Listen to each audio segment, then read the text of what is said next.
심어놨습니다, 여기. 네, 좋습니다. 여기 지금 마이크인가요? 네. 그리고 10% 정도는 까먹었다. 약간의 소염 성분, 그리고 대부분은 그들하시오. 좋습니다. 네.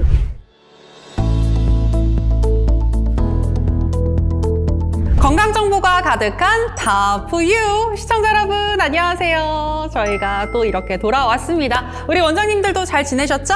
네. 네, 안녕하세요. 네, 반갑습니다. 오늘은요, 저 너무나도 흥분이 됩니다. 우리 많은 분들께서 고민을 안고 계신 이 요통에 대해서 이야기를 해주신다고 그러더라고요. 네, 맞습니다. 저희 외래에서 보면 한 10명 중에 5분 이상은 허리 때문인 것 같아요. 우리 허리는 우리 몸의 체중을 짊어지는 그런 관절이기 때문에 나이가 들수록 급속도로 안 좋아지는 그런 관절입니다. 요즘에는 젊은 분들도 운동을 많이 하거든요. 요가라든지 필라테스, PT 이런 거 많이 하시잖아요. 잘못된 자세로 인해서 젊은 분들도 허리 아파서 많이 오십니다. 그래서 오늘은 우리가 외래에서 환자분들이 자주 묻는 10가지 질문을 제가 준비해 왔거든요. 그걸 통해서 네.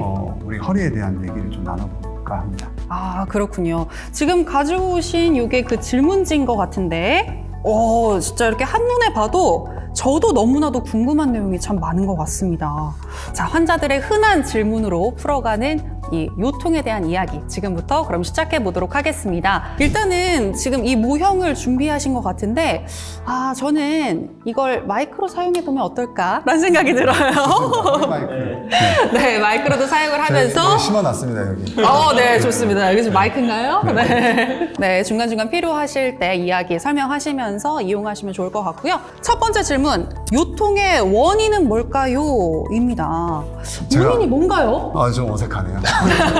네. 허리 통증의 원인을 봐보면 70%는 우리 흔히 운동하다가 다치는 거 있죠. 염좌, 인대라든지 근육, 허리를 안정감을 유지해주는 그런 인대나 근육이 파열된 경우.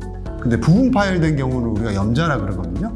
염좌가 70% 정도에 해당하고 네. 10% 정도는 나이가 들면서 퇴행성 변화가 오잖아요. 디스크라든지 후 관절 쪽에 퇴행성 변화로 인해서 10% 정도가 아픕니다. 그리고 한 5% 정도, 그럼 벌써 80% 했죠, 그죠? 나머지 5% 정도는 디스크 탈출, 추간판 탈출증, 그리고 또 나머지 5% 정도는 협착, 그리고 나머지 5% 정도는 골절, 압박성 골절 있잖아요. 넘어져서 부러지는 거. 네. 그리고 나머지 5% 정도는 후 관절이 안 좋아지면서 척추가 전이가 되거든요. 그래서 다시 한번 얘기하지만 여기가 디스크가 있어요. 뼈랑 뼈 사이에 디스크가 퇴행성 변화가 되는 거, 그리고 뒤에 있는 후 관절이 안 좋아져서 아픈 거, 그리고 골절이 되는 거, 이런 것들 때문에 요통이 생길 수가 있습니다. 그런 질환이 생기는 요인들을 봐보면 일단 유전적인 소인이 되게 많아요. 한 40% 정도는 유전적인 소인이라고 하는데, 추간판 자체가 건강한 사람들도 있고요, 약한 사람들도 있거든요. 네. 또는 협착에서 본다라고 하면 요 추간공 사이가 원래 좁게 태어나는 사람들이 있어요.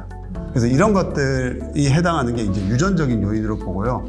그거 말고 내가 운동량이라든지 직업 생활이라든지 이런 것들이 이제 후천적, 환경적인 요인이라고 얘기를 하죠. 네. 그리고 그 외적으로는 나이, 이런 것들이 제일 중요합니다. 네, 이렇게 다양한 요통의 원인에 대해서 설명을 해주셨는데요. 이제 두 번째 질문 가도록 하겠습니다. 두 번째는 이거는 엑스레이나 MRI 보면서 많이들 물어보실 것 같아요. 디스크 괜찮나요? 그리고 협착은 없나요? 이런 질문들 많이 하실 것 같은데 어떤가요? 우선은 이제 엑스레이를 환자분들이 오면 처음에 기본적으로 촬영을 하거든요. 근데 많은 정보를 알 수가 있어요. 정렬도 알 수가 있고, 만약에 허리 쪽에 진짜 문제가 생겼다면 그 문제가 최근에 생긴 거라면 물론 엑스레이는 변화가 없을 수도 있어요. 하지만 그곳에 문제가 생긴 지 오래돼서 그 염증이 뼈에도 영향을 미쳤다면 뼈가 이렇게 자라는 골격 형태로 엑스레이에 보이게 되거든요. 엑스레이상에 그런 뼈가 자랐거나 디스크 공간이 좁아졌거나 신경이 나오는 구멍이 좁아졌거나 아니면 후관절 쪽에 관절염이 있으면 이거는 확실하게 문제가 있다고 저희가 알 수가 있습니다. 엑스레이로.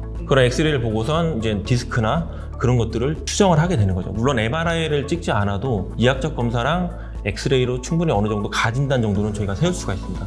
그래서 그걸 바탕으로 치료를 하게 되는 거죠. 한 가지 부연 설명을 하자면 이제 제가 자료 화면을 이렇게 띄울 건데요. 척추 뼈랑 뼈 사이에 MRI를 보면 이렇게 디스크가 찐빵 같은 거예요. 그래서 찐빵. 이게 찐빵인 거거든요. 뼈랑 뼈 사이에서 충격을 흡수해 주는 거죠. 근데 MRI를 찍으면 얘의 상태나 얘가 조금 퇴행성 변화를 가게 되면 뒤에 빵이 손상이 되는 거거든요. 그러면 속에 있는 안고 수분이 말라요. 그러면 퇴행성 변화가 가는 것들이 MRI에서는 색깔이 변화가 되면서 다 보입니다. 근데 엑스레이에서는 우리가 뭘 보냐면 이 찐빵이 퇴행성 변화가 진행이 되면 납작해져요. 찐빵이니까. 짜부러지겠죠. 네. 그럼 얘가 짜부러지면서 좁아지는 걸 우리가 보는 거예요. 또 좁아지면서 틀어지겠죠. 틀어지는 걸 보는 거예요. 엑스레이 상에서는. 그래서 그런 것들을 통해서 문제가 있는지를 우리가 가늠할 수 있고, 그리고 환자분들이 어디가 아픈지를 이학적 검사를 통해서 문제가 생긴 레벨을 체크를 해볼 수가 있거든요. 그런 거에 준해서 치료를 하면 MRI를 꼭 찍지 않더라도 정확한 부분에 주사 치료라든지 이런 것들이 다 가능합니다. 그래서 정형외과에 가면 가장 먼저 하는 게 엑스레이를 찍는 거였군요.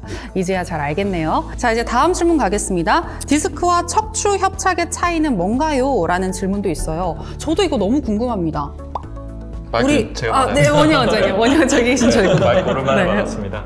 기본적으로 디스크와 협착은 디스크부터 설명을 드리면 뼈와 뼈 사이에 있는 이 가운데 부분이 디스크고요. 바깥쪽에 섬유륜이라고 해서 섬유성 띠가 있습니다. 안쪽은 수액이라고 해서 말랑말랑한 이제 물로 이제 구성이 되어 있고요. 이 섬유륜이 파열이 되면서 디스크가 뒤쪽으로 밀려나온 상태를 이제 일반적인 디스크라고 얘기를 합니다. 척추 협착의 경우는 뒤쪽에 있는 후관절, 그리고 모형이 없긴 한데 황색인데, 그리고 퇴행성 변화가 진행을 하면서 뼈가 이제 돛자라는 골극 같은 것들로 인해서 신경 가지가 많이 좁아지는 것들, 신경의 길목이 많이 좁아지는 상태를 협착이라고 얘기를 합니다. 증상은 일반적으로 디스크는 젊은 연령에 많이 발생하는 경우가 많고요. 협착은 나이가 드신 분들이 좀 많이 생기는 경우가 많습니다. 주로 디스크는 한쪽으로 증상이 왼쪽이 저리다, 오른쪽이 저리다 나타나는 경우가 많고, 협착과 같은 경우는 양쪽 엉치부터 시작을 해서 좀 무지근하다, 다리 뒤쪽으로 증상이 내려온다, 그렇게 얘기하는 경우가 많습니다. 디스크는 대부분 급성으로 터지기 때문에 증상이 어느 순간 발생을 하는 경우가 많고, 안정 시에도 통증을 좀 많이 유발하게 됩니다. 협착증의 경우는 대부분 만성인 경우가 많고, 신경이성 파행이라고 해서 많이 걷거나,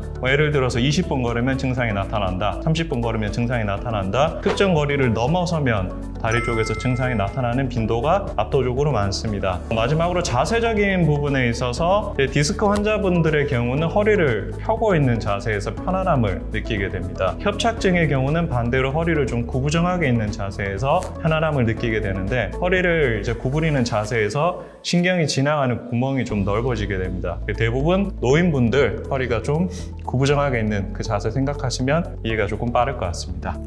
그렇군요. 네. 또 말씀 중에 이 증상을 통해서 디스크와 척추 협착을 비교하는 방법도 알려주신 것 같아서 너무나도 유익했던 것 같고요. 계속해서 그럼 질문 드리겠습니다. 허리에 놓는 주사는 뼈 주사입니까?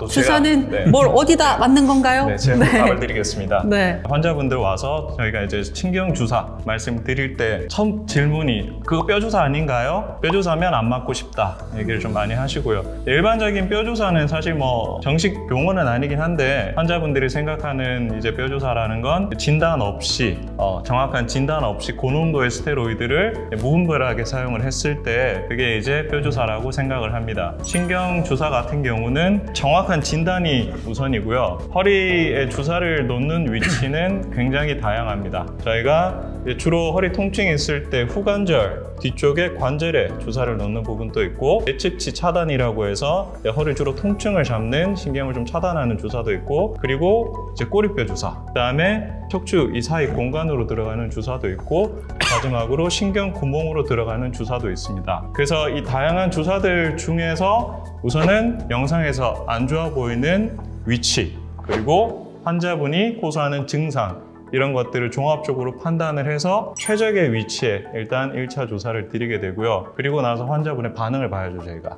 예를 들어 증상이 좀 편해졌다. 네. 그러면 주사가 어느 정도 진단을 확인하는 목적도 있고, 환자분의 증상을 풀어드리는 그런 효과를 같이 내기도 합니다. 저희가 이제 주사를 드리는 부분들은 이제 일부의 이제 생리 식염수, 그리고 국소 마취 성분, 약간의 소염 성분, 그리고 대부분은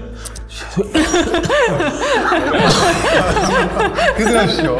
좋습니다. 유착을 풀어드리는 그런 이제 성분들을 같이 혼합을 해서 주사를 드리게 됩니다. 한 가지 추가해드리면 우리 정형외과 의사들을 가르치는 그 책에 봐보면 경막외 신경 스테로이드 주사라고 되어 있습니다. 그 주사를 염증이 심할 때는 일주일 간격으로 3번 놓으라고 책에 딱 되어 있습니다. 심할 때는 그 염증을 가라앉힘으로써 통증이 있는 기간을 줄여서 빨리 생활로 복귀해야지 자세가 자꾸 더 틀어지거나 다른 부위가 안 좋아지는 것을 막을 수 있고 근력 약화라든지 다른 문제를 막을 수 있다라고 되어 있어요. 그래서 우리 환자분들이 어머님들이 제일 걱정하는 거 뼈주사 책에도 되어 있지만 맞는 치료다라는 걸 꼭 강조드리고 싶습니다. 네, 근데 여기서 중요한 거는 근데 정확한 부위에 환부에 그 주사가 들어가야 하는 거잖아요. 그렇기 때문에 이 숙련된 의사의 스킬이 매우 중요한 거고 그렇기 때문에 타 정형외과 네트워크 원장님들 여러분 꼭 기억해 주시기 바랍니다. 자, 그럼 계속해서 또 다음 질문 가보도록 할게요.